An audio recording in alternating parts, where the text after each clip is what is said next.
The St. Francis satyr is a small brown butterfly that is found in one place on the face of the earth.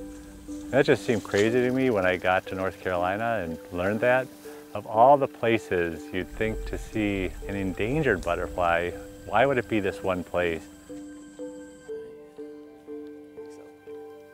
In my lifetime, I never thought that I was going to see woodpeckers survive. If it hadn't been for the Endangered Species Act, it's a male. They would have been gone on every military installation in every national forest in the United States.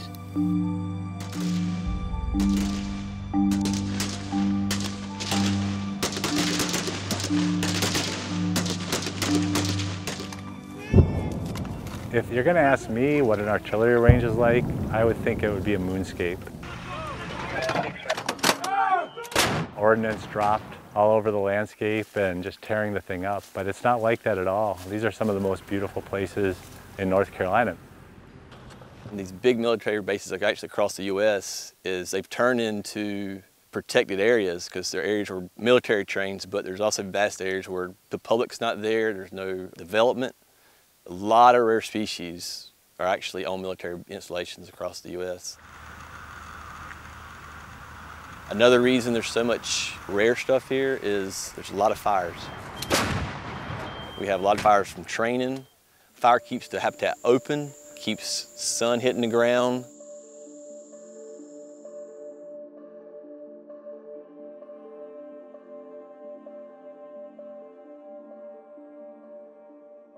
The Army didn't know who to turn to. So when I got started in 2002, while this butterfly was not doing well, what was my first instinct? Don't touch the butterfly's habitat.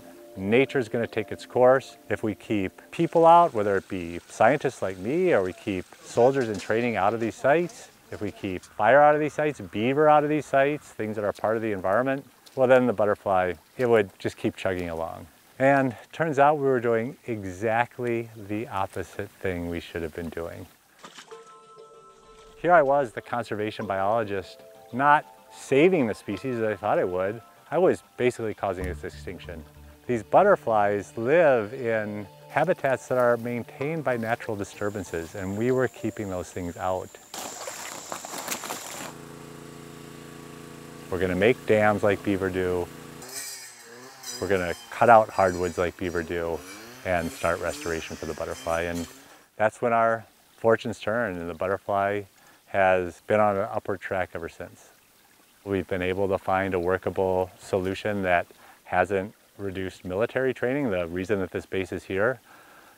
It really is wonderful to see the success of this site, to see it thriving.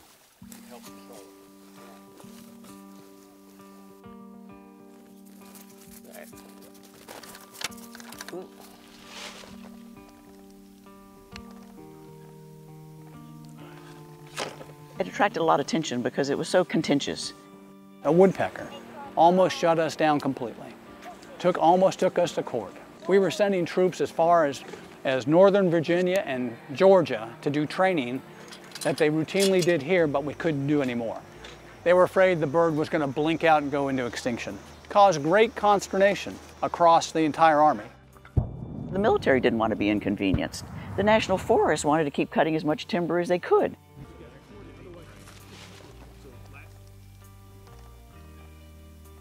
How we get good information to landowners and allow them to manage their land is really part of the essential part of making any endangered species program work. If you can really show that you can still manage your land, you can hunt, you can cut some timber, you just can't cut the trees down that the woodpeckers use. So the biggest threat to endangered species in the United States is still habitat loss.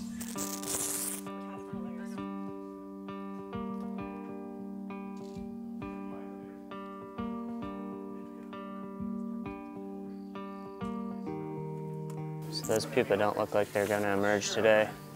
The first goal is to prevent extinction. The much harder goal is to get species recovered. And if you look at the number of species that have recovered, that's only about 2 to 3%. So simply listing a species doesn't automatically give it protection or give it a whole bunch of additional benefits. You need to have money, you need to have people paying attention to the species. Right now, roughly 80% of the money goes to 5% of species. So that means A lot of species are really, really underfunded. There we go.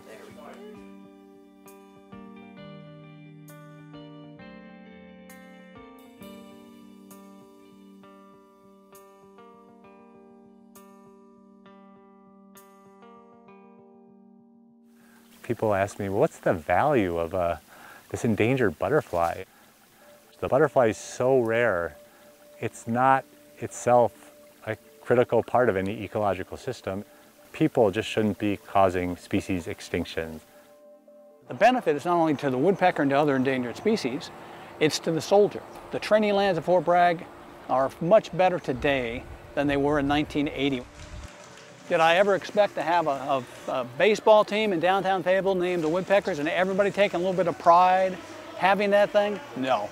But that again goes back to we built a coalition in the community. You know, we built partners. And you can partner with anybody.